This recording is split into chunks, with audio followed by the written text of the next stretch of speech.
We honor our 41st President and Commander-in-Chief today, both for his heroism in that campaign and for his tremendous service to this state and this country over the intervening years.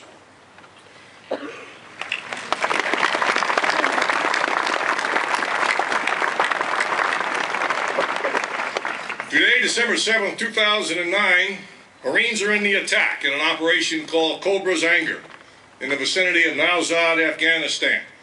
They face yet another fanatical enemy, but the men of the 3rd Battalion, 4th Marines have no doubt as to how their efforts will end. On a personal note, for my father, a World War II veteran, alive today, he and my mother would be celebrating their 63rd wedding anniversary.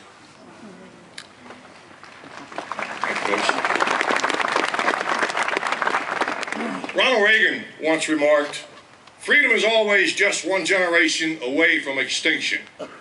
We do not pass it along in our bloodstreams to our children. It must be preserved and sometimes fought for by those who hold it dear." The generation born of the Great Depression held it dear. On the night of December 7, 1941, young men lined up and slept in place outside Marine recruiting stations in order to be amongst the first to enlist on Monday morning. They believed the Marine Corps would be the first to take the fight back to the enemy in the Pacific. And history has proved them right. Hundreds of thousands of other young men across the country made similar decisions to place their lives on hold, to forego college or marriage, in many cases to give up a well-paying job in order to go to war. George Herbert Walker Bush was one of those men. He is, of course, a man of humility. He would say that the rage he felt in his chest over the Japanese attack was the same as every other red-blooded American that day, that he was just doing what most able-bodied men did, or certainly considered doing, that December. Perhaps he's right, and that's in part why they represent our greatest generation. But the war years shaped our future president like no other experiences could have. As the youngest naval aviator in the history of the service, he enjoyed the camaraderie and the flying. He shared the dangers and the hardships. He demonstrated immense personal courage, and he suffered the loss of friends and shipmates. Through it all, he maintained optimism and a larger sense of perspective on the job he was doing. In 1944, he wrote to his mother, "The Navy itself is great, but what we're here for is even greater." He has called his experiences from 1942 through 45 a sobering understanding of war and peace. That sober understanding is a quality we would pray God give all those elected to be our Commander-in-Chief.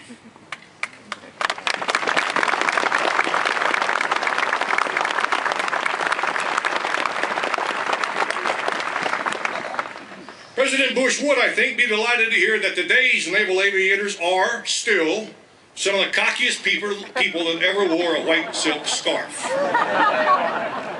I just returned from a visit to Afghanistan, Pakistan, and Iraq, where I heard a true story. The commercial guard frequency for the Persian Gulf is monitored in Dubai, UAE, and they recently recorded this conversation. Iranian air defense. "Unknown aircraft, you are operating in Iranian airspace. Identify yourself immediately." Aircraft. "That's a negative. I'm an American aircraft and I'm operating in Iraqi airspace." Iranian air defense. "You are operating in Iranian airspace, and if you do not depart immediately, we will send up interceptors and shoot you down." Aircraft. "This is a United States Marine Corps F-18 fighter. Send them up. I'll wait."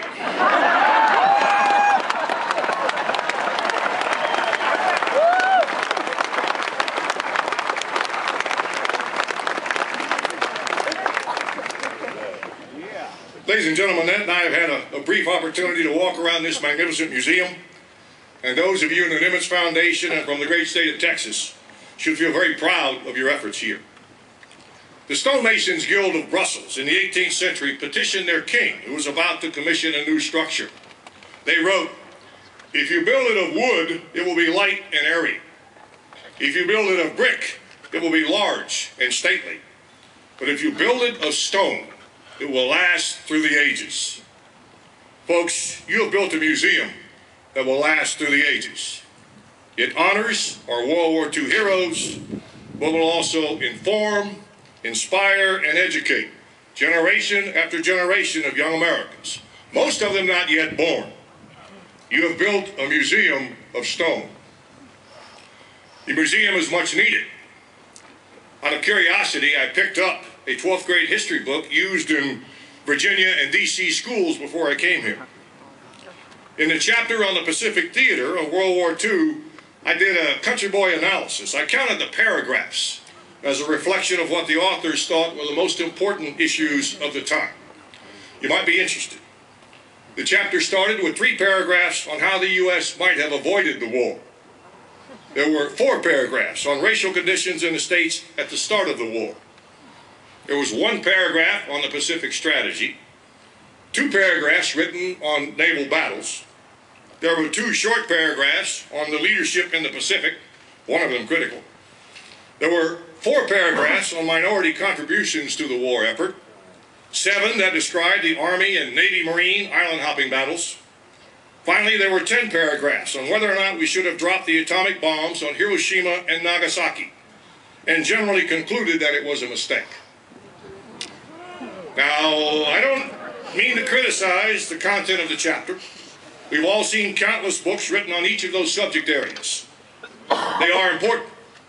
My point is that after reading the chapter, I don't believe that the average young student could possibly come away with an appreciation for the determination, the uncertainty, the resiliency, and sacrifice at home and particularly overseas. That was America during World War II. That role then falls to this museum and places like it across our country. We, you and I, must bring our children and grandchildren here so that they can grow to appreciate the gifts of freedom that the greatest generation bestowed on us all so many years ago.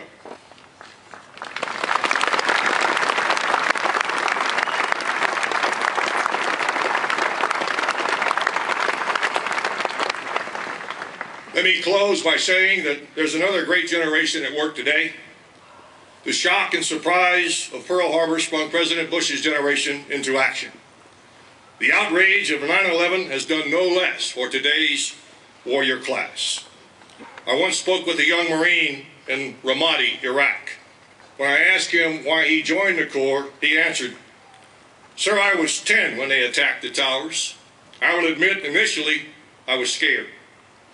By the time I was 13, I got really mad that they could do that. Now I'm 18, and I'm doing something about it."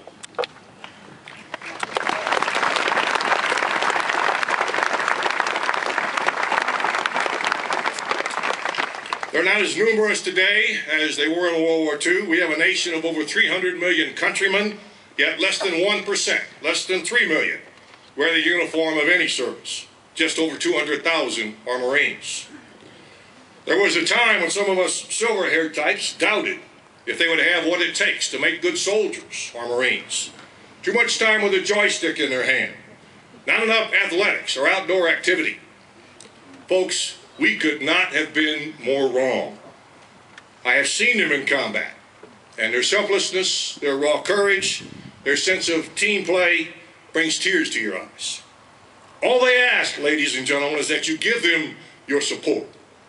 You may agree or disagree with the policies of an administration, but please continue to provide solid support to those who protect your freedoms.